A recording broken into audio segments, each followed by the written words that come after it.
Thomas Jenkins was a British antiquary and painter who went to Rome accompanying the British landscape painter Richard Wilson about 1750 and remained behind, establishing himself in the city by serving as cicerone and sometime banker to the visiting British, becoming a dealer in Roman sculpture and antiquities to a largely British clientele and an agent for gentlemen who wished to portrait or portrait bust as a memento of the Grand Tour. Biography. Thomas Jenkins was born in Rome in 1722, in the parish of Santa Maria del Popolo. Afterwards he studied painting in Britain, and from 1753 practiced as a painter in Rome, where he associated with the painters Richard Wilson and Gavin Hamilton. Like several other artists in Rome, Jenkins judged that he could make a better living as a guide and dealer than as a painter, and in the course of time he became the leading connoisseur and antiquary to British visitors. His maneuvers to keep other artists in Rome from direct contact with visiting potential clients appear like a leitmotif in the letters written from Rome and Tivoli in 1758 by the artist Jonathan Skelton, described as a Jacobite by Jenkins. Among the antiquities that passed through Jenkins's hands, often improved by restorers like Bartolomeo Cavasepi,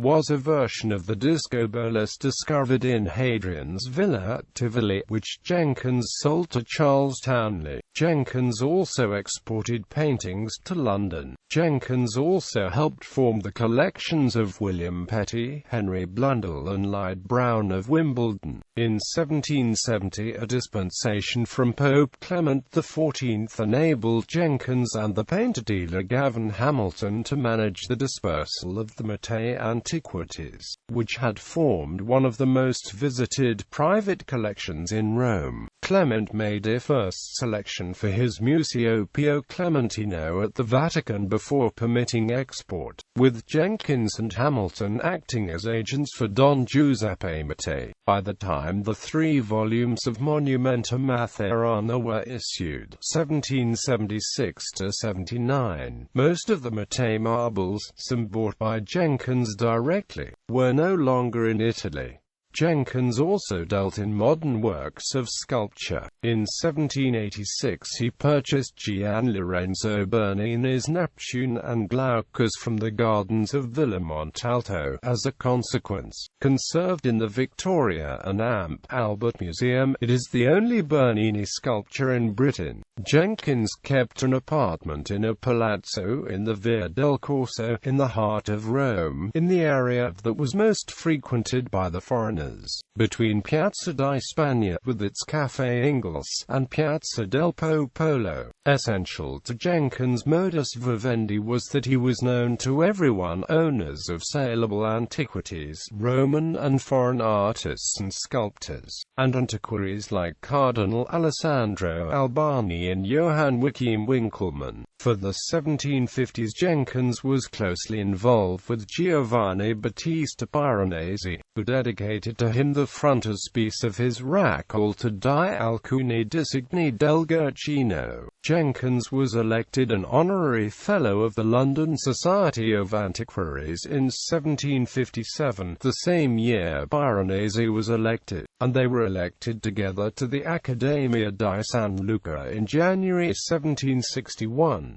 Jenkins kept up a constant correspondence with the Society of Antiquaries, and sent them at intervals his drawings of recently discovered antiquities, not all of which were for sale through his agencies. A series was published in 1965. Privately, Jenkins also acted as an unofficial spy for the British government, keeping watch on the comings and goings of visitors with Jacobite sympathies at the seat of the Stuart pretender, James Francis Edward Stuart. This gave him a shady reputation, particularly among Scottish visitors. James Adam, brother of the architect Robert Adam, heard of Jenkins in Florence, even before he reached Rome, and took him for a countryman. We have another excellent countryman at Rome who plays his cards to admiration. Bob will remember him. His name is Jenkins. Last winter he sold no less than £5,000 worth of pictures in Amp, California, to the English, of which every person of any knowledge is convinced he put £4,000 in his pocket. Andrew Lumsden reported to his brother-in-law Robert Strange that Jenkins had long been noted for his villainies.